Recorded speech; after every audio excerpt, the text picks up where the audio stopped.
Please be advised that there are minor spoilers for Blue Reflection's Second Light in this video.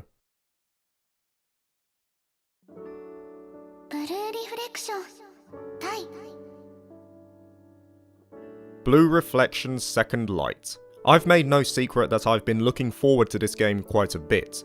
Not only did the trailers seem right up my alley, but it's a new title from Gust, who are quickly becoming one of my favourite developers as I go further down the Atelier rabbit hole. But that's for another video, for this one is all about their latest offering. And this time around I was very fortunate, as Koei Tecmo provided me with a review code so that I could give the game a whirl before its official release on the 9th of November. Thank you to them for doing so.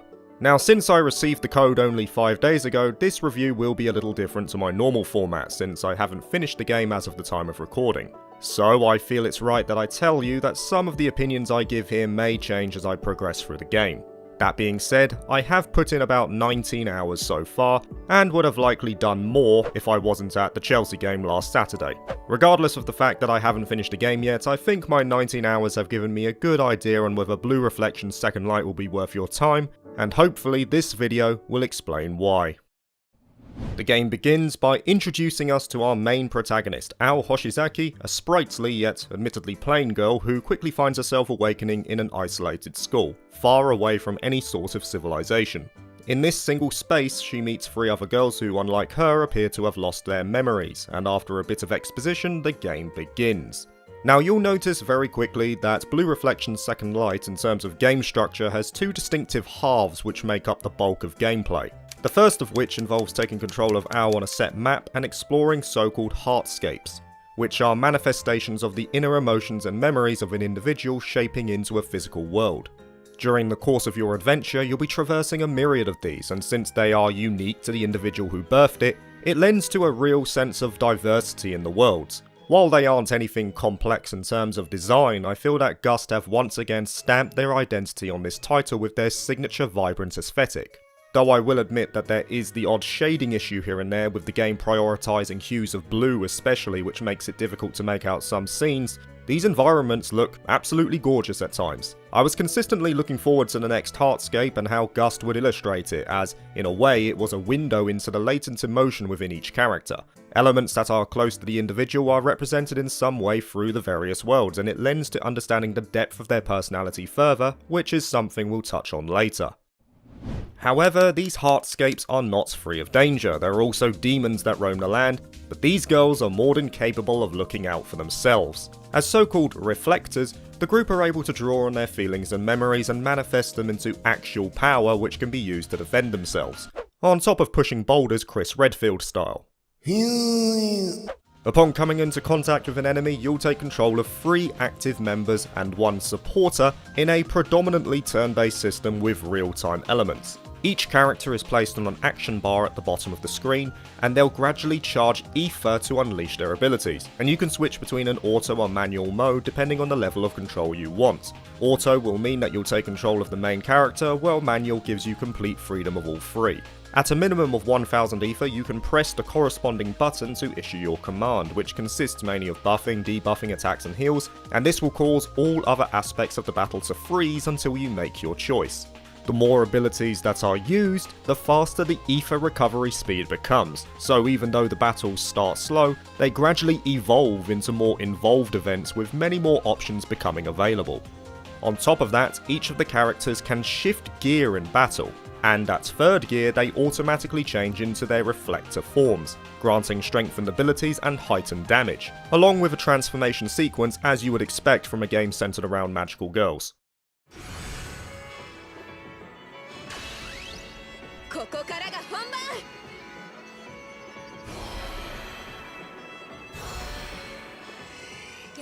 There's also the challenge of keeping an eye on your enemy, focusing on their weaknesses or afflicting them with debuffs. If you hit them with a potent enough combo, you can also knock them down, rendering them inactive for a period, and giving you a window to unleash hell. But in some cases, especially with bosses, a knockdown can also result in a shift in combat style. By fulfilling the condition, 1 magical girl will drink her balls of steel juice and take an enemy on in one-on-one combat.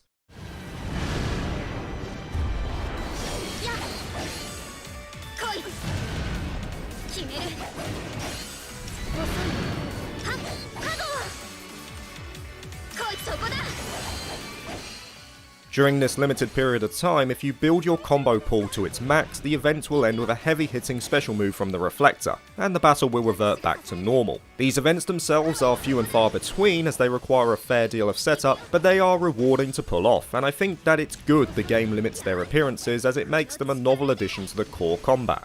On top of that, as mentioned before, you'll have one support member on the sidelines who can periodically assist with their own support skills or item usage, not to mention being able to tap in if things start to go south, so there's an extra element to be aware of. Overall, I really enjoyed the combat system and still am even as I play now. It reminded me a bit of the turn-based style used in the first Riser game, minus the pausing of combat when you make a move. As the battle progresses, player choice becomes more notable. For example, are you going to hold on to your ether charges and unleash it all in one fell swoop? Will you debuff the enemy with one ether charge to make them vulnerable to a certain attack type and then follow up with attacks on the final two? Or if the enemy is about to unleash a powerful attack of their own, will you push through and try to knock them down or focus on defense? The steady progression of battle speed ensures that you're not overwhelmed initially, while also giving you more options to play with later on, ensuring that it never gets stale. And though I will admit that the customization of skills is relatively limited, each Reflector themselves specialises in a certain facet of combat, so you can find the combination of party members that works for you. On top of that, each Reflector comes equipped with their own talent tree, allowing you to learn more skills for either combat, crafting, or boosting base stats. And this talent tree in of itself is tied very closely to the second half of the game, where once exploration is complete, you can make your way back to your safe haven in the school itself. And it's here that you'll arguably be spending more of your time, as the school is where you'll get the chance to experience the slice of life element Blue Reflection's Second Light offers. Ao's relationship with the other Reflectors is represented through a talent level, and the more she does to directly assist them, the more talent points you'll be able to work with. And these points are accumulated through a myriad of methods, such as completing quests or making facilities, which in of themselves are crafted through the items you find in various hardscapes. The facilities in particular are a great incentive to talk to all the characters. They're a tangible reward for those who take the time to explore, as they not only give bonus stats for your future battles, but also can be precursors to so-called dating events, which gives you the chance to delve deeper into the story of each individual through some additional scenes.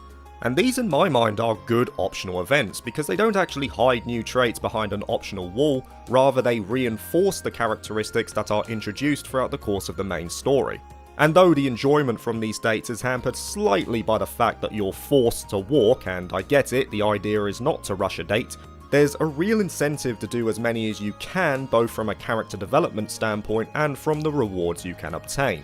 Each one of these dates is going to give you a so-called fragment, which you can equip in any combination you want if you have the available slots, again contributing to your exploration endeavour.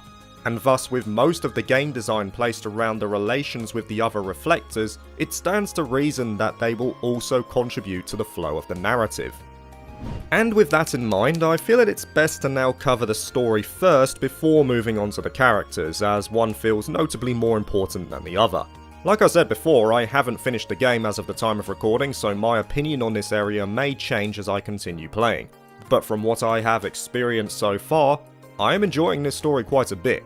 It's paced decently, and there's always something pushing the narrative along. I will say that sometimes there is a lack of urgency in the more pressing situations because you're encouraged to explore and take your time, and the story does take a little bit of time to get into gear. I'd say Chapter 3 is where things start to kick off a bit. But so far, the setup for the narrative is good. There's a mystery to be solved, revelations are slowly coming in, and it's being executed decently enough. It's not the deepest story I've ever seen, but it's keeping me engaged, and that's all I can really ask for at the moment. Like I said before, take my commentary here with a grain of salt, as my opinion may change on it, but what I've had presented to me as of now has been positive.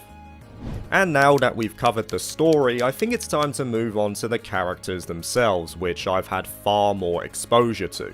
You will notice quite quickly that Blue Reflection's Second Light is a very character-focused game. A lot of the enjoyment I'm getting from it comes from the interaction between the girls, how they may be related to each other in the context of their memory loss, and naturally how that feeds into the story overall.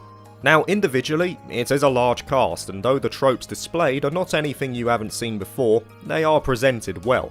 I think what really draws me to these characters is that they feel grounded and human. Take the reclaiming of their memories for example.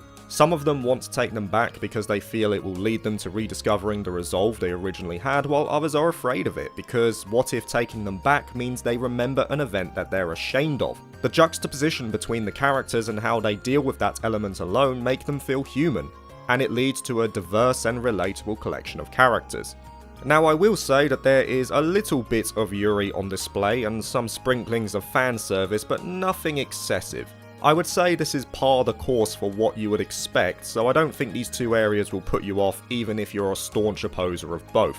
And really, it shouldn't, because it's overshadowed by decent chemistry between the group, some humorous cutscenes sold by strong Japanese voice acting, of which this is the only language available, and a real sense of camaraderie between the girls.